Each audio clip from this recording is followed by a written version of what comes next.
In this week's show, we are honored to have the world-renowned scholar John Dominic Crossan. He was born in Ireland in 1934 and was educated in both Ireland and the United States. He received a Doctorate of Divinity from Maynooth College in 1959, the Irish National Seminary. He then completed 2 years of studying biblical language at the Pontifical Biblical Institute in Rome. In 1965, Crossan began 2 additional years of study in archaeology at the École Biblique in Jordanian East Jerusalem. During this time, he traveled to several countries in the region, escaping just days before the outbreak of the Six-Day War of 1967. He was a member of a 13th century Roman Catholic religious order, the Servites, from 1950 to 1969, and was ordained as a priest from 1957 to 1969. After a year at St. Mary's of Lake Seminary in Muden, Illinois, and a year at the Catholic Theological Union in Chicago, Crossan chose to resign his priesthood. In the fall of 1969, he joined the DePaul University faculty in Chicago and remained there until 1995. He is now a professor emeritus in its Department of Religious Studies. In this week's show, I have the displeasure to talk to our audience about a very difficult subject. Are calling our program A Great Evil, the obstruction of justice, and ongoing abuse of minors within the Roman Catholic Church.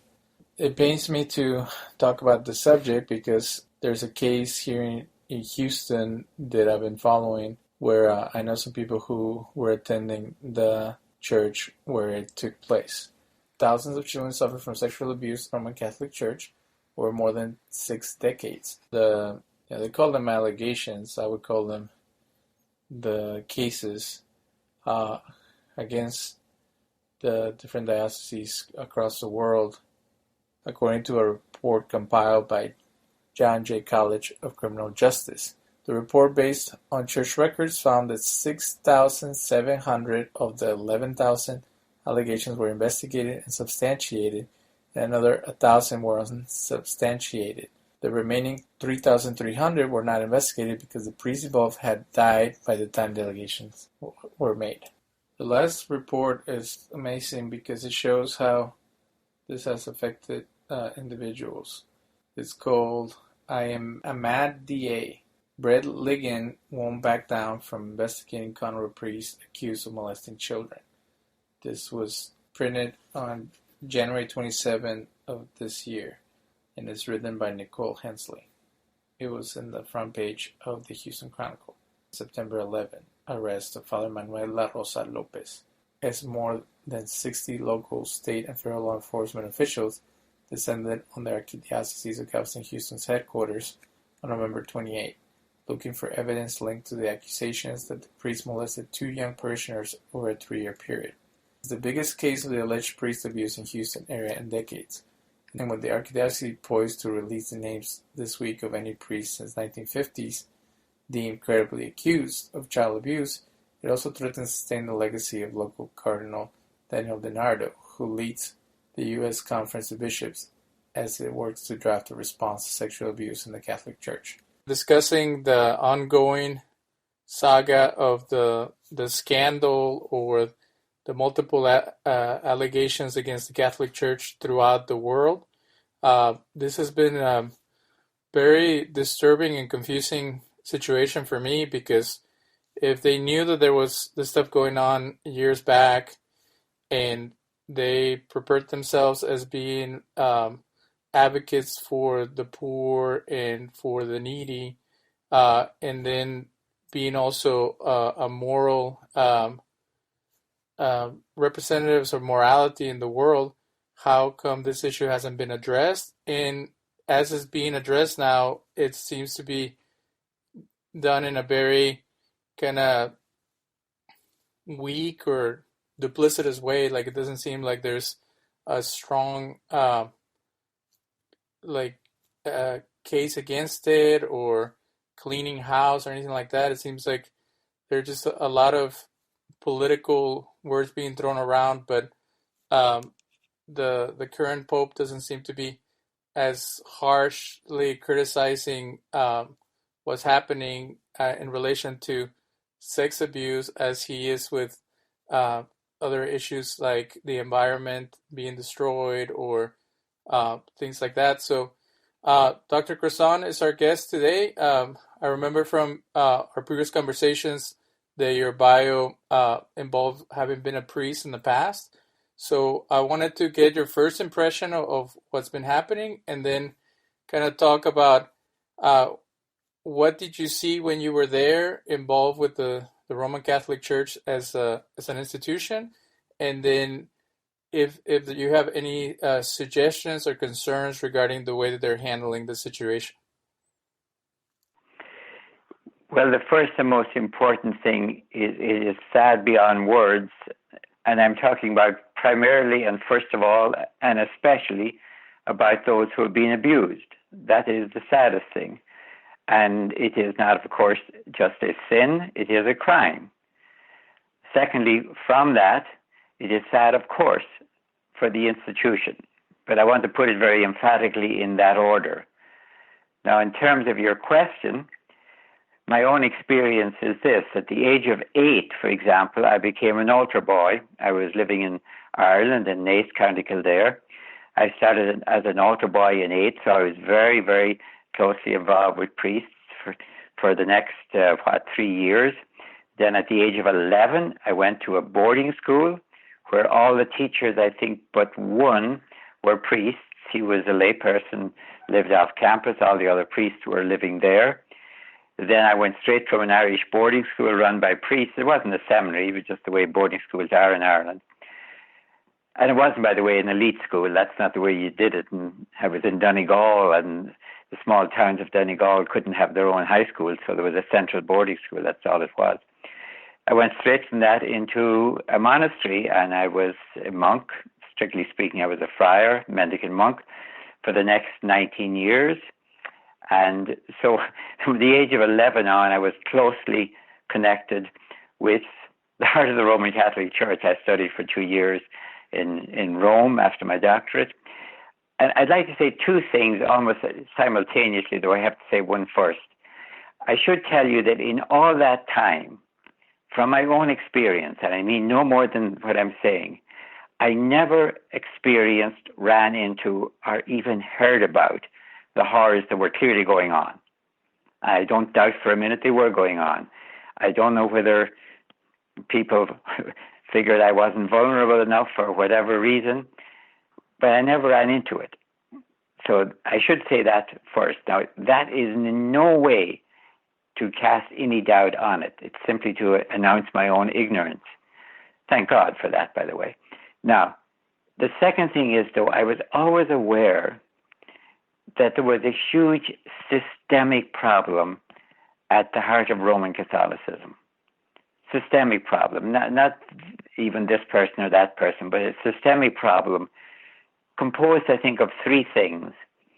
One was the Roman Catholic Church is intensely, I'm going to say, over-hierarchical. I have no problems whatsoever. I was 26 years in the university, and in the university, of course, has a hierarchy. I have no problem with hierarchy. It is, by over-hierarchy, I mean it's all from the top down with no feedback loops from the bottom. So that was one problem. The second problem that exacerbated that was there was a totally male hierarchy, with all the problems that go with that, with male power and force and violence and all the rest of it. And the third one, exacerbating that even more, was that it was a celibate, at least in theory. At least in theory, it was supposed to be a celibate, male, intensely hierarchical institution. Those always struck me as a recipe for disaster. And when you compound that with a lack of transparency and a lack of accountability, you start to lose all integrity. So even though I had no experience of this, I had an intense feeling that there's something awful going to happen. I didn't know what was going on. This is a recipe for disaster, I thought, in an institution, in any institution. Now, I was in Rome, living in Rome after my doctorate between 59 and 61, so I was just there before the Second Vatican Council, which began 62 to 65. So myself and all of us who were there at the time thought that John Paul XXIII was going to be able to fully reform the church in every way that was possible. Now, we weren't thinking, and I wasn't thinking at that time, of stopping crime going on in the church. I thought it was mostly a matter of avoiding the recipes for disaster that were clearly there, even though I didn't know how they would play out. So I was, in one sense, waiting for something that might happen. But in my own case, when I was on television in Chicago in 1968, after the papal encyclical on birth control appeared, and I said that the Pope was simply wrong. It was as simple as that. He was the Pope, and I was a Catholic, but he was wrong on that. In fact, I said, to be nice, even-handed, that Nixon was also the president who was wrong in Vietnam. So I thought that would keep everyone happy. Immediately, the Cardinal Archbishop of Chicago, within a day, asked my superior in my religious order to show cause why I would not be put out of the diocese. So when a dissident priest criticized theology, there was no compassion, no moving around, no anything. It was show cause why he's not going to be dismissed. So now when I hear all about this, I see on the one hand, there is this immediate reaction if you question authority, but no reaction except moving people around if you commit crimes against children. And that is what horrifies me. It's the, I suppose, hypocrisy as well as the crime. It's a crime cloaked in hypocrisy. But where does this originate? Because there could be many different theories that we could come up with how can they get away with something like this, or is it because they've invested so much in the priests that they don't want to lose their troops, so that's why they move them around? Or is it really coming from like a medieval mindset that somehow God is going to work it all out and that their law is greater than man's law? It might be justified by that type of rationalization, David, but I think the major thing is that this is a top-down institution, and anything that threatens the institution is far more, and by threaten I mean even bad reputation. I'm not even talking about being having to pay fines or something else. I'm talking about reputation. Anything that threatens the reputation of the church is far more serious than anything that might damage children or anyone else. So keeping it secret, not saying it, moving people around so it kind of evaporates, hopefully, is the solution. It is something, I think, that's endemic in most very closed societies. Protecting the institution becomes the major function almost of the institution. Its other functions, which are supposed to help people be holy, get kind of forgotten, and protecting the institution becomes the primary focus of the institution. In this case, it involved sex. With another institution, it might have involved money or power or something else. But in this case, you have probably, as I said, a systemic problem focusing on the fact that to be a priest, and there may be many people who would want to be a priest, that is to say, female as well as male, but they must be celibate. So I think what that has done is perverted the sexuality of a large number of males who might want to be priests, but find themselves in an exclusively all-male celibate society for which they are not fit to be. Well, tell us about your training as you were going through theology school and seminary. is that a subject that is addressed? Because, they can throw Bible verses at people and say, well, Jesus said that some people are born for it and some people are made for it. But how is the daily dealing of your passions addressed, or is it even addressed at all? Do they just tell you to pray and that your sexual needs will go away? Like, especially at that time, because maybe now there might be more modern approaches, but in the late 50s and 60s, what were they telling you guys regarding your sexuality? Well, of course, none of this actually appeared as it was simply normal. Prayer would take care of it. And also, the important thing was the presumption, and here's where this duality came. If you wanted to be a priest, you had to be celibate. Therefore, of course, if a person wanted to be a priest, this was the baggage, let me put it bluntly, that came along, whether you were or were not capable of being a celibate.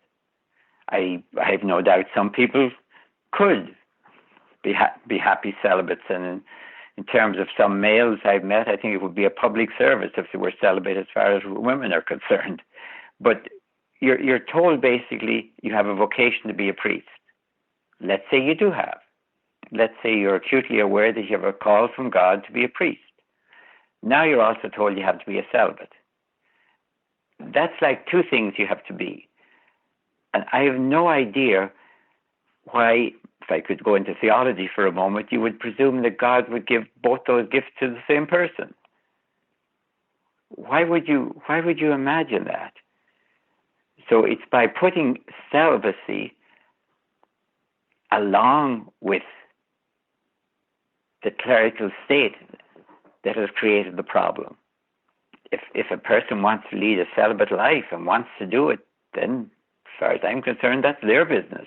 If they want to do it and can do it, and there's no hypocrisy or perversion involved, that's their business. But if you say in order to be X, you have also to be Y, you create a conflict. It would be as absurd if you could think anything else. Let me be absurd for a second. Okay, you want to be a pilot, but in order to be a pilot, you have to be celibate. Well, I really want to be a pilot, but I don't want to be celibate. So it creates a conflict inside the person, deep in their own very being. And it's a recipe, as I said, for disaster. But what are the mechanics? Like, if you go to confession as a priest or a friar and you tell your superior, I'm really struggling with bad thoughts and I really want to be with a woman, like, what do they tell you? Just don't worry about it? Or, like, how do they address those type of sexual needs? Well, basically, what the person will have to decide, if they have a vocation and want to stay, then the presumption is that prayer is going to be able to take care of that. That's like something that you can decide not to do, as if it was that easy, by the way. But otherwise, of course, if the person wants to leave, the person leaves. In my own case, for example, there was 12 young men entered the novitiate. At the end of the novitiate, there were 3 of them there, 9 were left. And of those 12, only 1 has remained a priest. I left the priesthood in 1969. So, of course, if you wanted to leave, you could and would be told that you should, if this is what you want. Now, otherwise, the difficulty is, though, you're told for a lifetime that in order to be X, as I said, you have also to be Y. And that's what could be the systemic problem. Now, covering it up is something else. That's another whole operation. But that comes from the lack of accountability, as I said, and transparency that should immediately have made this known.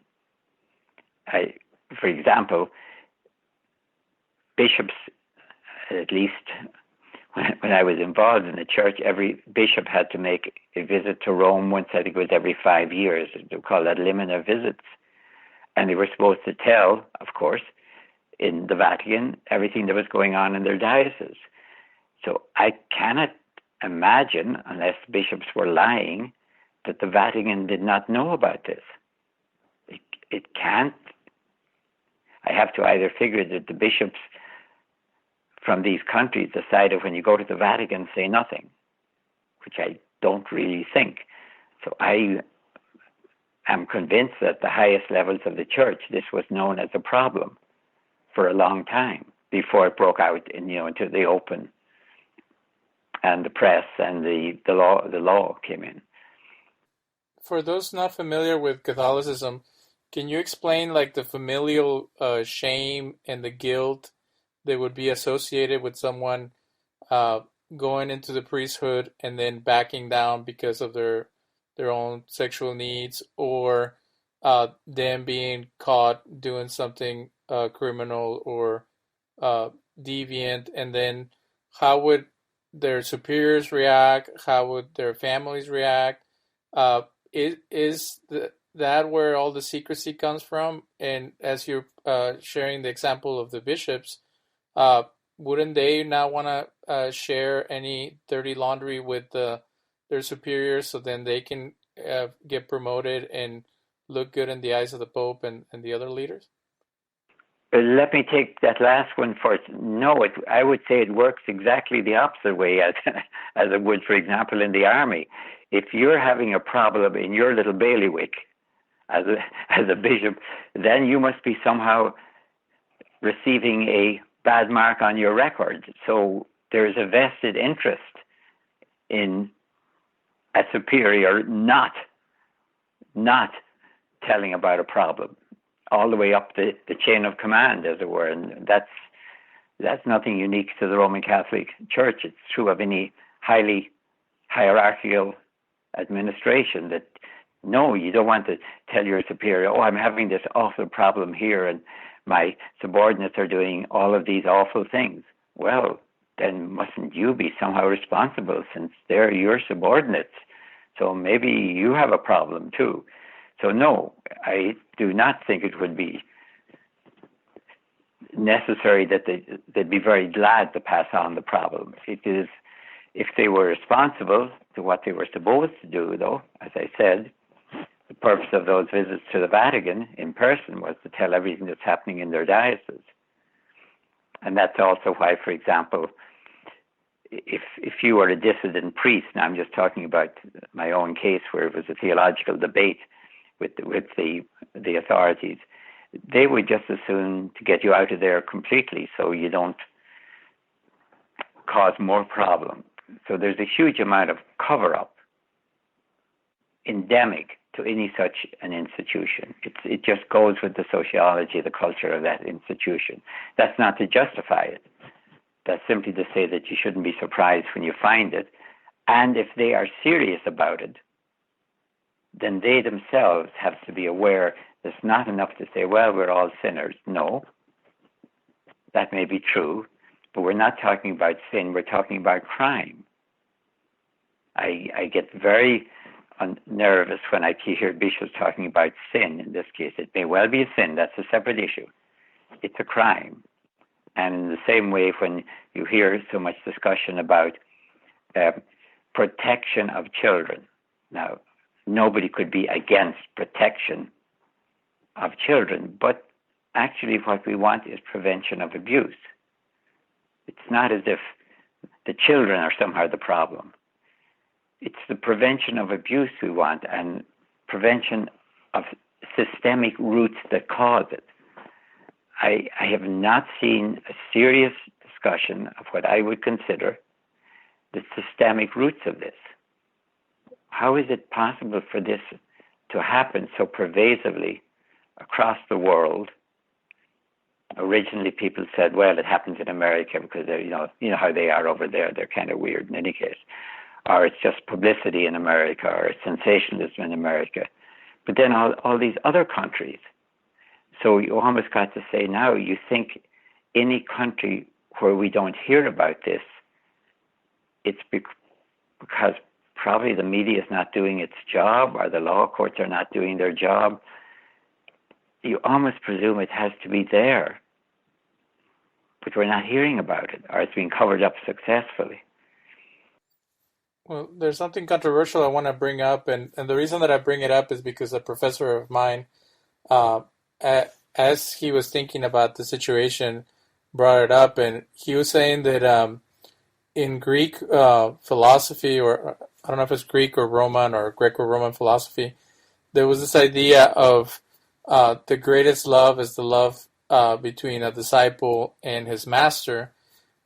Is there some of that involved in the part of higher ups or people in authority dominating their subjects and people who are supposed to be more submissive? There's an article that came up that there in France there was cases of priests abusing nuns and forcing them to have abortions. Would it be the same for altar boys or children where there's a sense of you have to adore the priest and whatever the priest says needs to happen, even if it's immoral or criminal, because there's this sense of reverence and awe at the leadership? I think, David, that is exactly why they got away with it for so long. That it is not only abuse in the straightforward sense of the word, but it's an abuse of a very, very deeply spiritual, to use that word, relationship. I mean, it's liable to happen anywhere you have, of course, a dominant adult male and subordinate children. It's possible to imagine it. But especially in this case, I don't want to talk. This is something where you should be hearing from people who've experienced this and know why they might have not wanted to say anything for 20 years. Those are the people we have to listen to because they know. Were they afraid? Were they not afraid so much of the person, but afraid almost that their whole world kind of shatters when this is a priest who's doing this. It's bad enough if it's an adult, but this is a priest who's supposed to be your spiritual guide, and maybe the priest may do some sorts of stories you hear about to justify it, and a young child may not know enough to say, this is just wrong. This is just wrong. I don't care what you say. So I doubt if there was anything beyond rationalization justifying this from Greek philosophy or anything else like that justifies it. Well, it's just the concern comes with the way that they've been handling it. I'm currently in Houston, and Cardinal Daniel DiNardo is the head of the bishops, and there's a major case. There's two major cases in Houston, but up until they got raided by the FBI, they still had an accused pedophile as the leader of one of the churches, and all you could hear from Cardinal DiNardo was like, "Oh, it was so long ago that the statute of limitations is over," and there was never this sense of outrage or concern that like I have one of my workers is being accused of a very serious crime by someone who's been traumatized for the last 20 years, and we have to nip this in the bud and take care of it. It was more like, oh well, we gotta look into it, and we're not sure if it's really true or not, and then they were even having like sermons about how we shouldn't judge people and we shouldn't think the worst of them.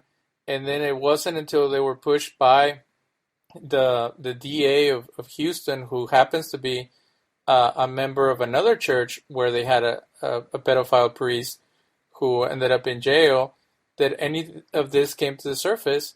So it's just this passivity and lack of interest in protecting their parishioners and addressing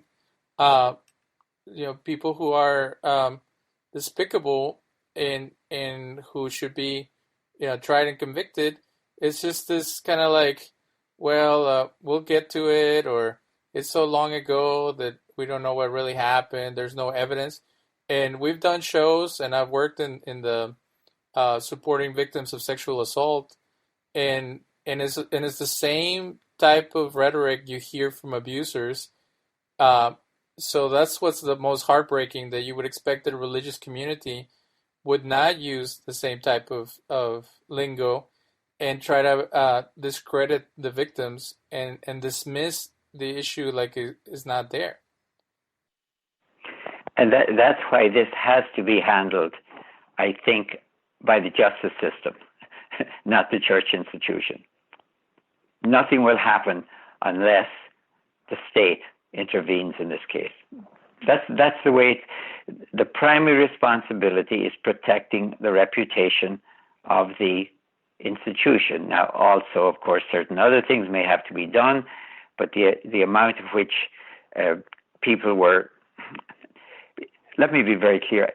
I don't understand fully why it isn't obstruction of justice when you pay a victim to be quiet. I know it's not, but I've never understood that. Why, if a child and the parents of a child goes to the local bishop and says, this is what has happened, and the bishop is pretty certain it did happen, and then they are paid something. Now, I know you can justify it and say that's like a fine. I don't know what you want to say. It seems to me it's obstruction of justice, even if it's not legally obstruction of justice. I would like to see some changes with regard to the law there, that when a crime is being committed, like rape, for example, I'm just talking about rape, sexual harassment, when somebody is paid to be quiet, this is somehow a crime. I don't know enough about the law, but it seems to me it's obstruction of justice, because I don't know why that isn't a bribe. So I would like to see, for example, certain changes. There'd be no statute of limitations, as there is on murder. There'd be no statute of limitations for rape or for child abuse. Just to be no statute of limitations on it. So if it comes up 20 years later or whatever, then it has to be handled as if you found a murder 20 years later. If it can be proved, then it's proved. So I think these are serious enough that they can destroy human beings. Surely not the same as a murder. I understand that the person is gone. But if their soul is destroyed or their personality is damaged forever, as can happen in these cases, I think it makes no sense for me to have a statute of limitations. It shouldn't be there, so that at least can't be used. And the other problem is this. If, for example, priests were married, let's imagine that priests were married in the normal course of events. I'm not saying this would never happen, but I am saying that if, for example, a bishop was married and had his own children in school X, and he heard that Father Y in school X was abusing, I think he might think about it a little more personally. My kids are in that school. So it's not that marriage would solve everything, but the normalcy of a married clergy, and for that matter also of female clergy, would diffuse this, so it wouldn't be so easy to cover up. Because it has amazed me that in all of these years, statistically, no bishop ever stood up, went public, and charged. I mean, in the criminal courts. Everywhere else you get whistleblowers, you get one person willing to stand up and be battered by saying, I won't go with this anymore. Surely, in all the bishops in the whole world, one might have said, I'm not going to take this anymore. I'm going to go to the media or the law or something. Otherwise, it would mean that the institution has contaminated the entire leadership, so that they will accept the cover-up. that means that the Reformation that has to come and will be forced on the hierarchy, if necessary by the law courts, is going to be quite devastating because they're not moving to meet it in any way that I can see. But does it seem that the reason that the populace has not risen and demanded accountability is also part of the problem? Because in any other institution, if you work for a airline or for an oil company, and you find out that one of the CEOs is committing crimes or abusing the workers, you file a complaint, and then it has to be addressed, or if not, there's other checks and balances. The passivity that is put on the congregants to not question, to not, and then also the diffusing the situations like, I'm angry at Pope John Paul. I'm angry at Pope Ratzinger, because now it turns out that they were aware of all this and they could have done something about it, and there was no interest or concern. And they were talking about abortion. They were talking about marriage. They're talking about all these other issues and outrage about medical Obamacare providing abortions for people and things like that. Like everything outrages them except this. And even now, when the Pope was questioned about the nuns being abused by the priests, all he could say was, "Oh well, it's part of the culture." So he's justifying that men have been abusing women for centuries. So are they like out of touch with reality, and are they living in another realm where only what they think is important, and they're not concerned about what would be important for the members of their community? It's one of the dangers of living in the Vatican.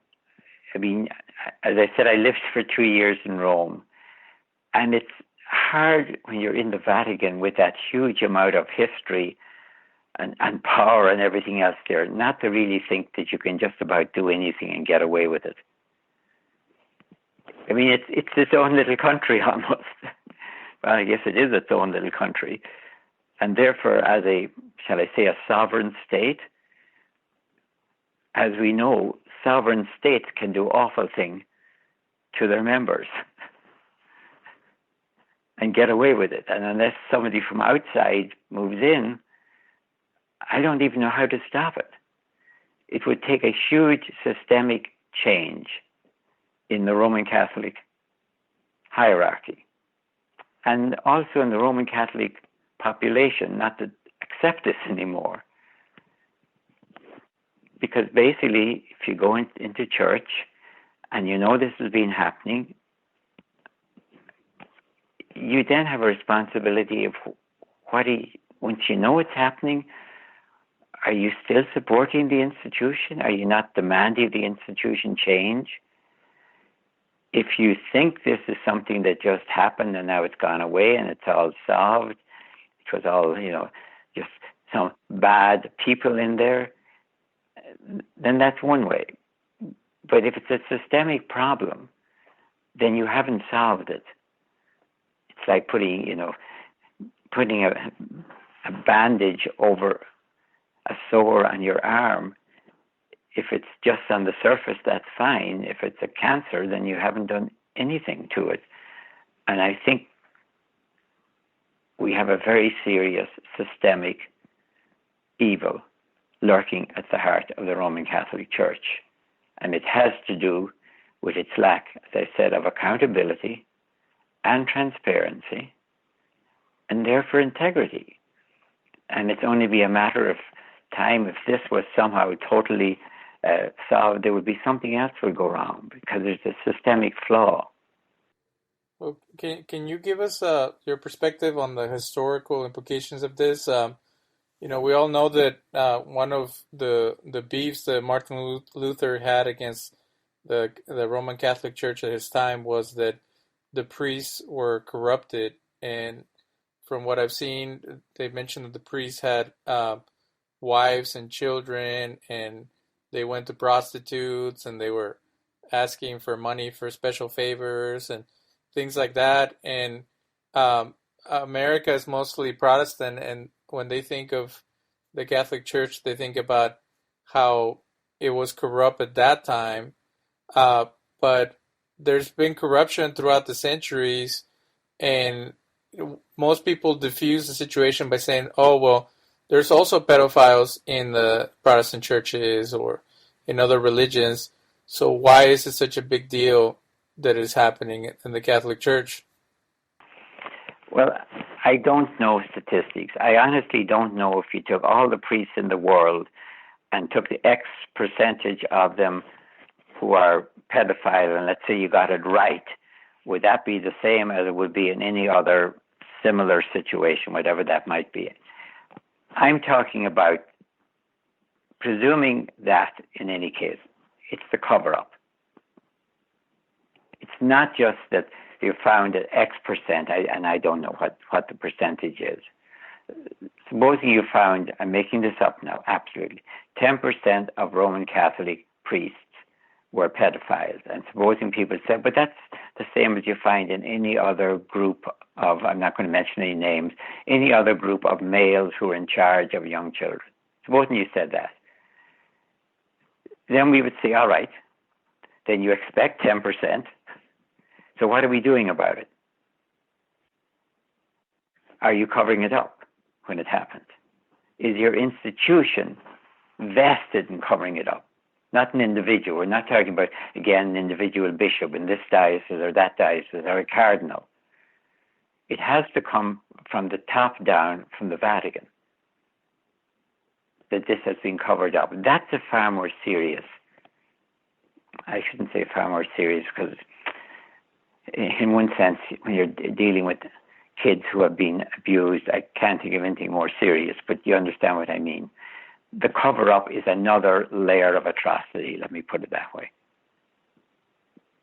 And that's what we're dealing with, and whether that is systemic. But how do we know that there's not other stuff going on, like a mafia-like environment where if they don't like you, they take you down, or that if there's anything that is going to expose the church to negative publicity, that you're suddenly destroyed or maligned? And then going back to the times where the popes had almost monarchical power, where the kings would bow down to the pope, and they would do what the pope said during the Crusades and things like that. Like, is the history of the Catholic Church a history of ongoing corruption, or is it, or we cannot judge it based on what happened in the past? We have to judge the modern church for its own faults. I think the latter. I think if you say, well, it's ongoing corruption, then you kind of shrug your shoulders and say, so that's life, and all institutions are corrupt and all the rest of it. No, I think there are things we don't let people away with. So, to be honest with you, if I was dealing with the corruption and all it was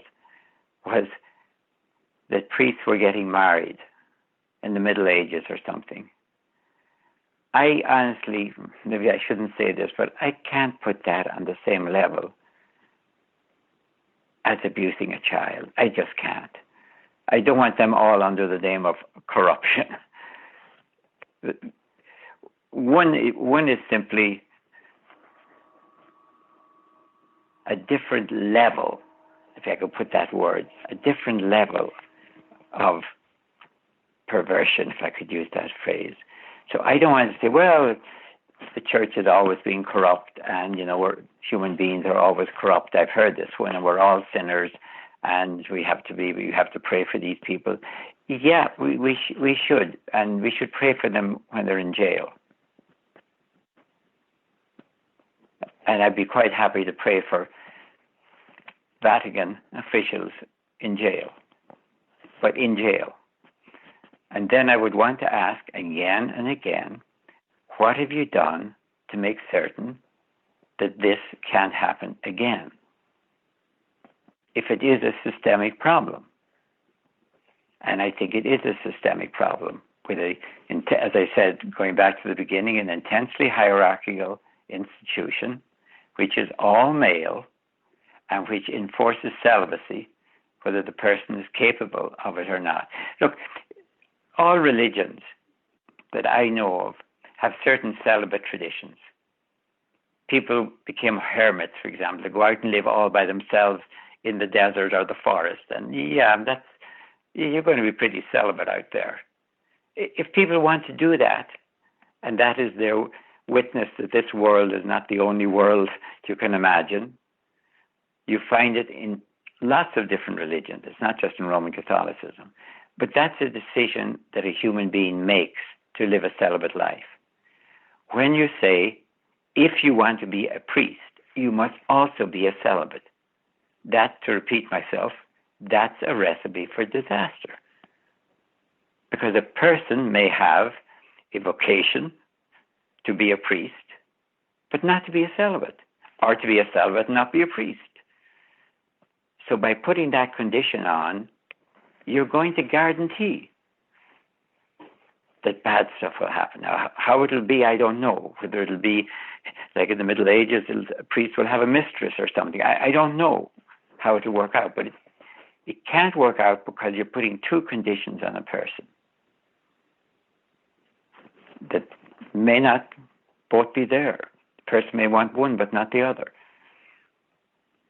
In other words, part of the solution here is that if the Roman Catholic hierarchy wants to keep its tradition of celibates, they may have them who want to be celibates. And if they want to stop being a celibate, they should be able to do it with no disgrace or anything else. And if they want to be a priest, they should be able to be a priest without having to be celibate. It's simply two different vocations, to put it bluntly. And like blackmailing God, to put it in Roman Catholic terms, it's like blackmailing the Holy Spirit to say, you have to supply two gifts to this person. We won't take one. But if we go deeper into the issue, you have other types of priests, like the Orthodox priests, Orthodox Christians. You have the Episcopalian priests who get married. If the celibacy issue is not on the table, you still have the issue that you brought up in the beginning of the interview, that they have too much power and the male violence aspect of it. So in the sexual assault, supporting victims of sexual assault, they talk about how it's a form of violence and control to attack someone, and then to do that to a child, it's the issue that is most troubling, because now you have someone who is innocent and not able to defend themselves, and you are forcing the person to do something that is very damaging to that person. So is there something twisted in the mind of people who would abuse their power as priests? Is it something that they already brought into the table? Because when we talk about celibacy being part of the issues, we're saying that the environment creates this type of a lack of sexual fulfillment that brings about the abuse. But the abuse is more complex than that, because it's an abuse that is done to destroy the other person in a very intimate way, and there has to be some type of gratification from that individual to do ongoing abuse of multiple people, and for them to feel protected and untouchable. So it's a very twisted, sick form of violence that is committed. And then the sexual aspect component of it is that it's a very intimate and even holy kind of, it's an affront against everything that spiritual people would hold dear. it comes very close to the murder of a soul, not just the rape of a body, which is there already, of course. But here you've combined the rape of a body, because a child is not capable of agreeing to it, even if you, in any of these cases I've ever read about, there's a very careful grooming. Nobody does it just immediately. Usually the child is chosen as somebody who might be vulnerable because of a broken home or something or whatever. And then it's not just the rape of a body, which is bad enough. It's the murder of a soul in this case as well. So yes, it probably is. I don't want to get comparing crimes in a way, but it's about as bad as you can imagine. When any kind of a spiritual master, let me put it in that general terms, any kind of a spiritual director, male or female, spiritual director abuses that with a young child, I think is about as indescribable as you could imagine. Because it's like an onslaught on the child's body and soul, future. And it's no wonder it sometimes takes 20 years or more for them even to want to speak about it. And you wonder what happens in all those years in between to their lives and everything else. I don't know why anyone hearing about it, say like a bishop, a cardinal, or the Vatican, wouldn't want to scream. That's what they should want, to scream. Loud enough that everyone outside hears it and wants to know, how come you're screaming? Well, and that's what's so enraging about it, because does it show that not only are they out of touch, but like, are they out of their minds to not have the empathy that would require for the position? Like if they were CEO of a company and they found out that there's kids that come and volunteer, and that one or many of the kids have been abused, it would even be bad for business and bad for the morale of the company to have that happening, and it would be something that would mobilize people to address the issue. Are they not teaching compassion? Like, they can talk about the love of God and the need for helping people, but is there something in the theology or in the structural understanding of the purpose of the church that is lacking? It's kind of like a doctor that has no bedside manner. Like, how can you preach and mobilize people to go feed the poor and do so many social and religious activities, and not be able to consider the pain of members of your own community? Well, the danger for me has always been that there's a tendency to speak of justice outside, but not justice inside the church. That he can't speak very eloquently and act very eloquently in terms of charity outside, but not of justice inside.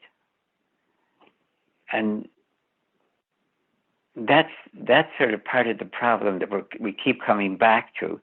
If the primary requirement is, shall I say, the salvation of the institution, so that not only does its reputation not get damaged, if that becomes the primary purpose of the institution, self-perpetuation, then it really has no right to even exist. And that is the dangerous situation, that at all costs, this must not become public because it would be bad for the institution. And I don't know whether the institution then becomes equated with the hierarchy, because a religion is a community, first of all, and a tradition, and a hierarchy, or some kind of an organization, of course, that's pretty much what everything is. But the hierarchy can't be equated. Let me use a general word. Upper management cannot be equated with the institution. It just can't. And if upper management thinks it is the institution, it's actually protecting itself rather than protecting the institution. So that's what's happening now. As we know, the institution is far more damaged than it would have been if, as soon as this started, it was immediately made public, instead of trying, as you said, to move people around and to buy off people, because it must be so easy when you're dealing with an individual family who don't know that maybe this has happened to 5 other families. They don't talk to one another. They're told not to say anything about this because it would be bad for the church, and so they're paid off, in plain language. I want to go back to my statement. I would love to see some way if you could not do that type of thing. If somebody has committed a crime, now we're talking about crime in this case. If somebody has committed a crime, you cannot simply give them X amount of money and ask them to please go away and keep quiet.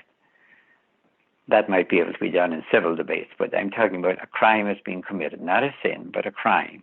It's also a sin, of course. Then I wonder if the law should not also be changed, if the church won't be changed. Well, 2 things, and they're both very controversial, so please bear with me. So the first thing, I heard that there's a statistic that the Catholic Church, the Roman Catholic Church, is the biggest nonprofit or organization that receives donations in the U.S. So how much of this is money related? If you have income that comes in that is not taxable, and it protects the livelihood of thousands of people, and it gets funneled all the way to the Vatican, and the Vatican is its own nation and it has its own monarchy and all that, how much of it is financial interest? And then the other question, and this is the most difficult one, is there something like, I wouldn't say the word corrupt or twisted, but is there something that has been brought about by poor theology or very permissive theology that says that God's grace will cover all kinds of sins of any kind, even the most gruesome and horrible that affect very vulnerable people, that suddenly they got a free out of jail card, that suddenly anything can happen and everything's all right because at the end God will take care of it? I'd have to admit I've never quite heard anyone say that, though I suppose it's possible. But I would simply go back to my statement. Fine, if you want to say, could a person repent and change? Possibly. But in this case, they would be doing that from jail, as far as I'm concerned. They would not be doing it from a different parish. If we're dealing with a sin, that's one thing. If we're dealing with a sin which is also a crime, let me put it that way, then crime has to go immediately and should go immediately to the police. So there should be the same type of a requirement.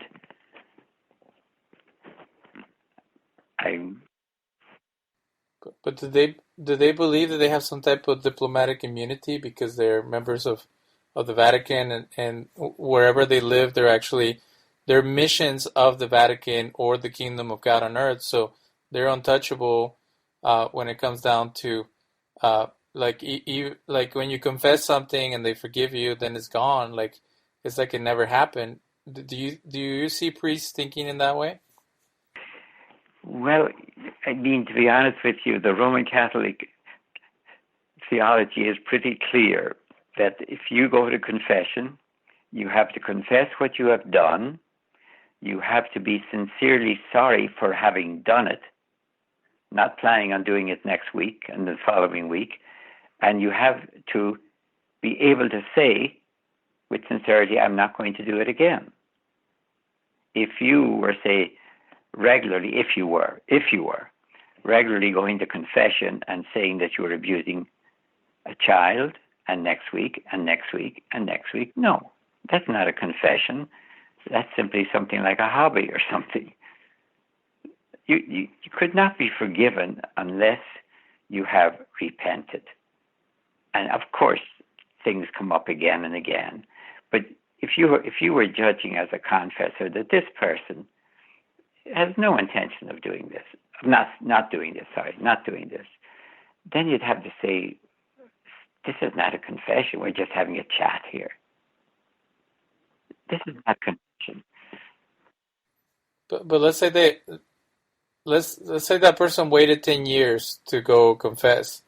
Suddenly they get a complete resolution of the issue. Like there's no aspect of making amends, of submitting yourself to the authorities of the state.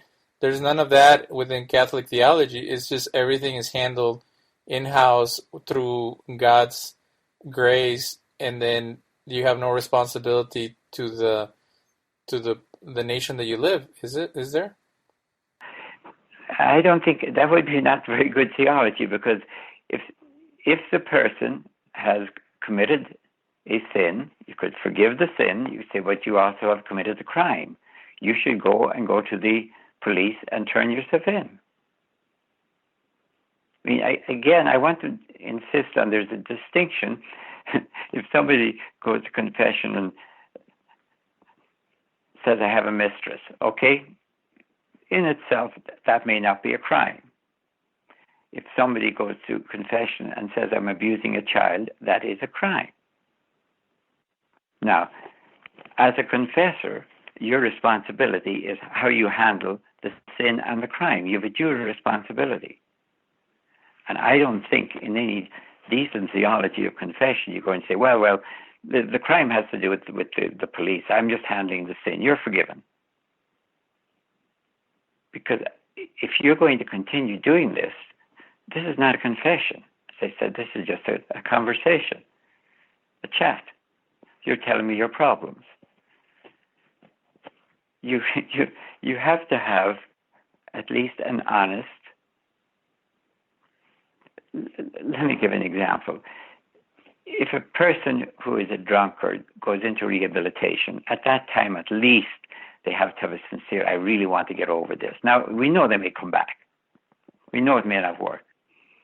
But the presumption is when you go to confession, you have a sincere purpose of amendment. That's the classical quotation from Roman Catholic theology. A sincere purpose of amendment. If you went to confession and said, if you did, but my suspicion is that most of these people managed to convince themselves that what they were doing wasn't wrong at all. They may have thought, well, God is love and I'm just loving this child. I mean, the rationalizations you hear would make them think this wasn't even wrong. So I'm not sure that we're dealing with people who went to confession regularly and admitted they were pedophiles. I don't know how that would work. I just find it hard to believe that in the last 100 years, the population of Catholics went from 266 million to 1.2 billion, and that nowhere in there that I've heard has a priest ratted someone out to the police or suggested for someone to go to the police after committing crimes. I went through chaplain training, and that was a debate that I would have with the Episcopalian priest and a Catholic young lady, that their sense of obligation and secrecy in relation to confession was higher than criminal neglect or social workers, psychologists are not allowed to inform the authorities unless it's something that is life or death or is imminent danger. If one of their clients tells them that if they did something in the past, it should be left alone, and the priests feel the same way. I felt that if someone came and mentioned that they had murdered a bunch of people, that it is the obligation of a minister to go tell the authorities for the sake of the victims and their families. So it just seems, again, the word is twisted, that the privacy of confession overrides the criminality of a lot of cases in the mind of these people. But like you said, they could justify things in all kinds of ways. But it goes back to, should the bishops, cardinals, and popes be in jail for not only obstructing an investigation, but like you said, covering it up and dismissing it? Like, they have the power to dismiss stuff that is happening in civil society. Well, if you're asking me, do I think covering up a crime is a crime? Yes. And if it goes all the way to the Vatican, then you're dealing with a conspiracy. And I bring in the RICO problem at that stage. Yes, I think I don't know any of this in personal knowledge. I just know the bishops are supposed to tell what's going on in their diocese. That's why I've always believed that the Vatican knew all about this, that none of this was covered up successfully inside the hierarchy. It may have been covered up successfully outside. But if you know a crime is going to be committed, if somebody came into confession and told you, I'm going to kill somebody next week, at that stage, that is not a confession. I mean, it might be a confession in the ordinary sense of the word, but you can't come into a Roman Catholic confession and say, I'm going to do something sinful, please forgive me. How shall I put this? There's no advance forgiveness. So that if somebody came in and told that they were a pedophile and were continuing doing it, that is not a confession. It's not a valid confession. So at a certain point, you'd have to say, wait a minute, we're not dealing with the secrecy of confession at all, because it's not a confession. It's the same way that if I'm chatting with a lawyer who just happens to be a lawyer at a bar, and I tell him some awful crime I did, he's not bound by the secrecy unless I made him my lawyer. So you can't really use confession to excuse any of this stuff. I mean, they may be able to rationalize it. You can rationalize anything, but you can't really do it. So I don't think confession is what helped to cover up. I think it is protecting the institution, because bishops heard about this in ordinary reports from the priests who were moved around. And they were moved around because they knew something. And that was nothing to do with confession. That was simply dealing with a cover-up again to protect the reputation of the institution. Last question. What's going on with Pope Francis? There was a report a couple of months ago that they were going to have a summit and address this issue. And then he's like, let's move it to later. Is he not showing the moral fortitude to address such a complex issue, or is there other issues related to the way that he's, in my opinion, mishandling the situation? Well, as far as I know, on the limited question, sometime in late February, I think it's sometime in the 20th of February, there is going to be about 100 bishops in Rome representing the bishops of the world to discuss this. But, I don't know what's going to happen with that. It's one more discussion. I was, as I said, I was in Rome from 59 to 61 in postdoctoral work at the Biblical Institute. I was there when John the 23rd was there, called the Vatican Council, which was supposed to reform the church. That's what it was supposed to do. Aggiornamento was the word, bring it up to date. John the 23rd was a saint. Francis may well be a saint too. To put it bluntly, sanctity is not enough. It is perfectly enough for the individual. It is more than enough for John the 23rd to be a saint and Francis to be a saint, if they are, and I have no reason to think they aren't. But in one sense, you almost want a slightly more ruthless reformer inside the church to make these changes. You require somebody who is appalled, and that's the word I want to use, appalled by it, not disturbed by it, or, perturbed by it, or worried by it, or perplexed by it, but screaming appalled. John called a council. The council went home. The Curia took over again, and within 5 years, it was all kind of quietly ignored. I left the Roman Catholic priesthood in 1969. I came back from 2 years in Rome in 61, as I said, and my generation of people who all got their doctorates and stuff around that time were convinced the church was going to change. And we mostly thought there would be a married clergy. By 69, it was quite clear nothing was going to happen. I don't know if Francis can make the changes. I don't know if he has the passion to make the change. I don't know. Well, just a follow-up question.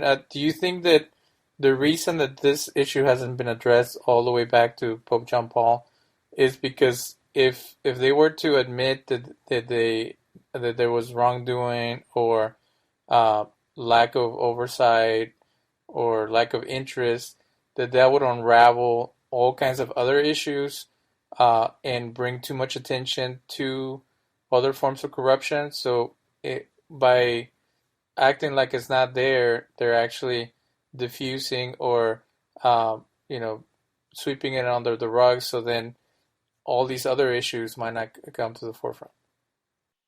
Well, I want to slow up for the moment the use of corruption, because that solves too much. I think, yes, the reason they can't face this headlong and bring it out is, to go back to my analogy, if you're looking at a sore on your arm and you know you just scratched it, that's fine. If it suddenly appears in your arm and you're worrying, is this cancer? Does this come, as it were, from the inside out and not just to scraped it because I scraped it on something? Then you're a little bit scared. This is, as I said, a systemic problem that even if you could imagine them solving it, I don't know what term you use for that. That's a horrible term. Because I don't know how you solve the damage done to human beings. They would still have to ask, how is this possible to happen? And as soon as you ask that, I'm back with my term, it's a systemic structural problem. And you'd have to be ready to take it where it goes. If you find, say, but I don't want to use any analogies because I don't want to do that. But if you find in any institution, all of a sudden you find, for example, that they've been cheating massively in okay, I won't use any. Then you'd have to ask, how is it possible for this to happen? And to answer that is a bigger thing than simply firing all the people who are doing it. If you find a whole series of middle managers or higher managers were stealing, and nobody found out for 20 years, and you say, we fire them all. Then you have to say, well, how is it possible that we got away with this for 20 years? And then you'd have to ask huge foundational, fundamental structural problems. That's what we're avoiding at all stakes. So you're trying to tamp down, restrain, solve, in quotation marks, this problem without getting into wider problems that could be, we touched on, an all-male, an over-hierarchical operation where everything is from the top down, an all-male operation, a celibate. All of those are, I consider, structural questions that have to be raised. And it's perfectly all right to say, well, theoretically that should be fine if everyone has chosen to be that freely. I wasn't forced to be a priest. Nobody forced me to be a priest. I left when I wanted to leave, and that was the end of it. If you can't get to the structural questions, it's never going to change. And that's how would I put this? That's not a corruption question. That's a structural question of, if you take an all-male group and put them into a hierarchical position, then what tends to happen is the worst aspects of maleness tend to be exacerbated without any of the restraining power of a balanced female relationship. You shouldn't be surprised that this will go bad. How it'll go bad, I don't know. I agree with what you're saying. So, but there's nothing related to the vetting process. There's nothing related with religious fanaticism in relation to feeling, sent by God for a special purpose and not having any like accountability to man other than God. It has nothing to do with this feeling empowered and almost entitled to the world. Like if you're told that you're a representative of Christ and that your congregants are your flock, wouldn't that give you the right to do as you please with the people under you? Like, none of those things are part of the problem. Is it just systemic male celibacy and too much power handed over to them? Well, I don't think really that theology creates it, but it may give you modes of defending yourself. I really don't think that somebody like Jesus, for example, who may have chosen celibacy for whatever reason, and who is convinced he had a message from God, that turns him into some kind of a monster. I really don't think that. I think we've too many other examples of people who were convinced that they had a divine message, but it didn't give them the right to commit crime. There's also the others, of course, who are convinced that a divine message does give them the right to commit crime. But I'm not convinced, I think, from what I've seen. I mean, I've seen too many good priests and good nuns in my own experience. I don't know any good bishops because I don't know any bishops. I don't know any cardinals, but I'm sure there's good ones too. But I'm not convinced that the theology creates it, unless the theology is abused, and that's what I mean by too hierarchical. I mean, any institution will have some kind of a governance, some upper management, and all the rest, or whatever you want to call it. And unless the upper management is abusive as such, I don't find it inherently coming from an institution. So I'm not convinced that. I'm kind of thinking, I suppose you could find some priest who was able to convince himself that he had a mission from God to love children. I mean, I don't even want to. I mean, that's simply obscene theology, and I don't know if somebody could be totally sincere. God says we should love one another and love little children, and this is the way I do it. I suppose people could convince themselves of anything. But that's really a rationalization, I think, rather than an intention of the theology as such. Well, we want to thank you for your time. I know this is a very tough subject, and it is wrapped up within a lot of layers. There's people who have lost their faith in the institution, in Christianity, or in God Himself because of this. There's people who still feel very passionate about their commitment to this institution, no matter what. And then there's people who are just baffled from the outside looking in and saying, how can this be? But most of all, we want to be able to advocate for the victims and survivors, and we want to have an honest discussion about what could be done to protect children in the future and to create a more healthy community of members of this group where they can support one another and keep the leadership accountable, because most of all, as human beings, there should be a desire to be there for one another. And when I see any religion missing the mark in relation to their basic ideals, is very sad and painful to see that happen. So we want to thank you for your service at providing clarity to these issues, for being on our show, and for providing your wisdom regarding this very difficult situation. All right. Thank you, David, very much. Anytime. Bye. Much. Anytime. Bye. Much. Anytime. Bye. Much. Anytime. Bye. Much. Anytime. Bye. Much. Anytime. Bye. Much. Anytime. Bye. Much. Anytime. Bye. Much. Anytime. Bye. Much. Anytime. Bye. Much. Anytime. Bye. Much. Anytime. Bye. Much. Anytime. Bye. Much. Anytime. Bye. Much. Anytime. Bye. Much. Anytime.